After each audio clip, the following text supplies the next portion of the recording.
He wants to forgive these horrible, vile monsters, okay, because of the love. He loves that very special love of having won a soul over that was destined for hell. Only he knows who's too far gone. That's none of our business. We're just as human beings to reach out to somebody as a brother or sister that's gone astray. I mean, think about it. If you had a brother or sister that's always been just the nicest person in the whole world, and suddenly they snapped and overnight they turned into a mass murderer, are you suddenly going to say, wow, they must have been just totally evil the whole time? And I mean, you're going to choose a degree of delusion, okay, just to cope with the situation, and you're still going to love your sister, right, or your brother, or whoever decided to become into a mass murderer in your family, your child. So you understand that God, this is not that bizarre to think that God really, gets a kick out of forgiving to the uttermost, showing this kind of mercy. So, it's our job to reflect that mercy, okay, and be polite and nice to each other, and be serious about winning souls over, even those that we can't believe could be won over. Remember, it's just your stupid human imaginings. God knows best. So for all you know, they are winnable. I don't know if Alan Greenspan is a lost cause. I don't know if George Soros is a lost. I don't know. I mean, I can say, and I think they are, or I can think that about Henry Kissinger or the Bush family, a lot of them, and the Clintons, and I can start naming names all day. I mean, yeah, there's a lot of people I don't like in politics. Okay, and a lot of other places. And I'm glad I don't even know a lot of these people by names. A lot of this stuff is in the shadows. The worst ones are sitting in the shadows. Remember, they're just the puppets and the symbol head puppets, the intermediaries that are willing to show their faces and lie to you straight to your face because they believe the lie from their master that this is the path to go down, just deception, and that's your reality. Deception, perception is reality. So if deception is reality, it doesn't matter. Everything's conflated for them. They're deluded. So they're out of their minds. They're insane people. They're madmen and women, and they're on the highway to hell.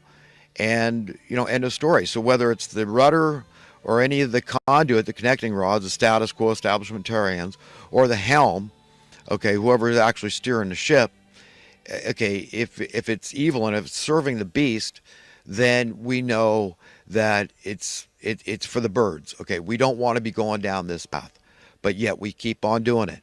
So it's a critical mass. Yeah, California. I mean, who's come from California? Look, my former father-in-law, he was an immigrant from Iran. He says Persia because anciently, as we all know, Iran is ancient Persia. So, but he comes from Persian dynasty. His mother was actually ordained a princess or deemed a princess. She's buried in Santa Cruz at the cemetery there on Graham Hill Road, where my son is buried. 2-week old, perfectly healthy baby boy dies of SIDS, and there's no autopsy, nothing. And, question us about the vaccine or tell us about the vaccine damage fund. My wife and I know it's just a mystery. SIDS. And then, you go to try it. What is SIDS? I mean, it's a disease, or it happens mostly to poor people, and you find out, wow, what the hell?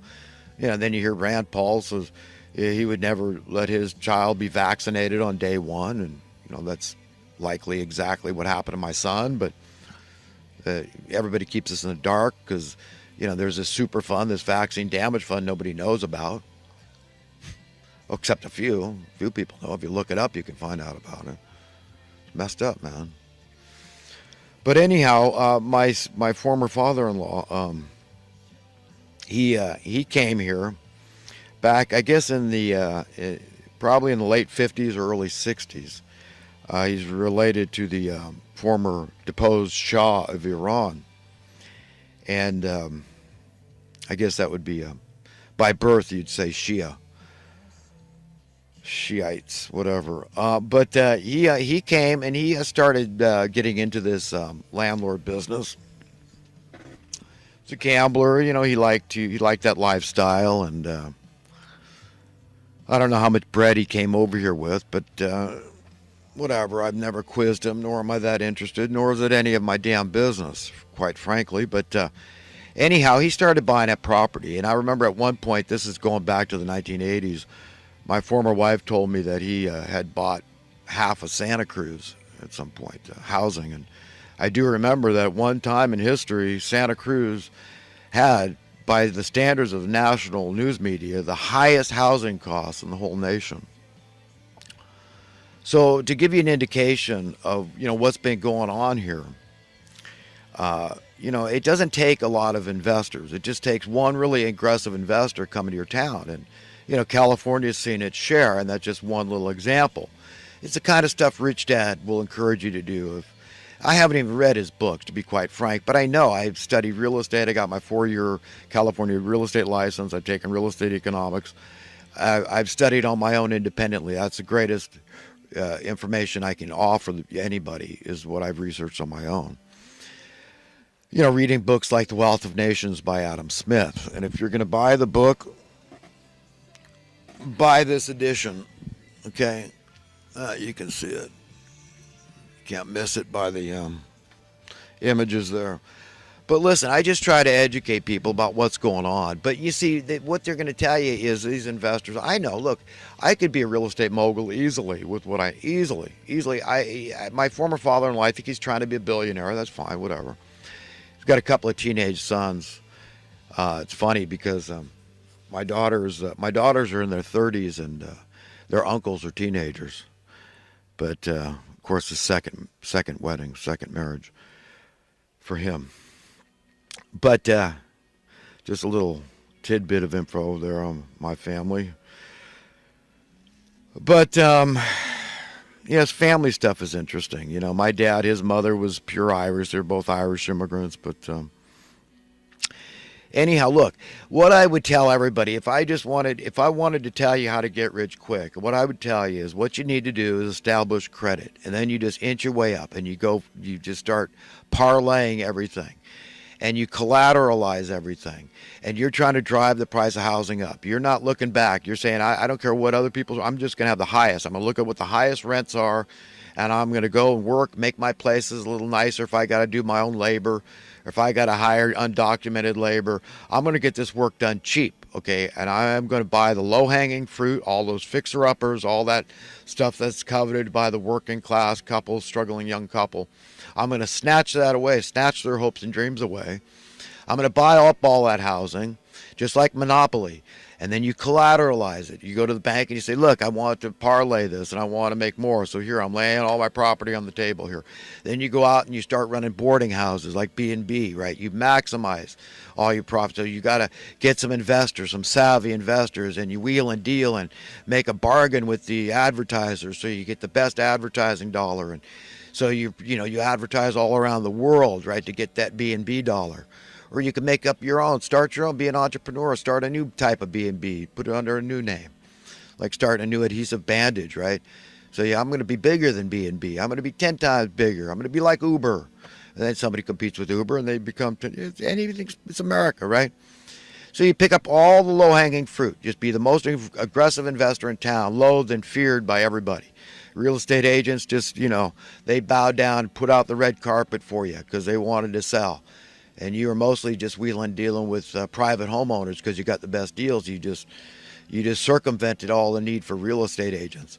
But you were in there you teamed up with Federal Reserve, so you were with the banksters. And I just would go and borrow more and more and more, and parlay it, buy more and start buying apartment complexes, fix them up on the cheap, and just raise your rent to maximize. And you understand how this works? And then you just start developing. You could buy vacant land and then just start building on it like Trump did, developing. So that's how you could do it. So do you need to read Rich Dad's book to understand what it takes? But you're probably going to have to get your credit straightened out.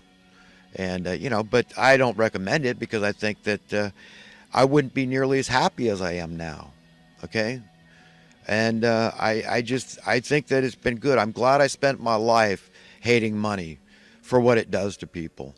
The fact that it's conflated with everything I want to do to serve humanity, everything I have to contribute and offer humanity. And it's a lot. I want to give you a lot. Everybody, I'm talking to humanity. I have so much I want to give you. Okay, but it's being hampered. It's being stifled. It's being stymied by just this, just having to contend day in and day out, and it just grates on you, and it wearies you to have to deal with this establishment and feeding this monster, this beast system. And it just gets worse and worse, like a cancer, and it's like metastasizing, and people are blaming, California. California is part of America. We've got like 12% of the nation's population, one out of 50 states, and it's not even the largest geographically in the union. Okay, but it's the most popular state in the union.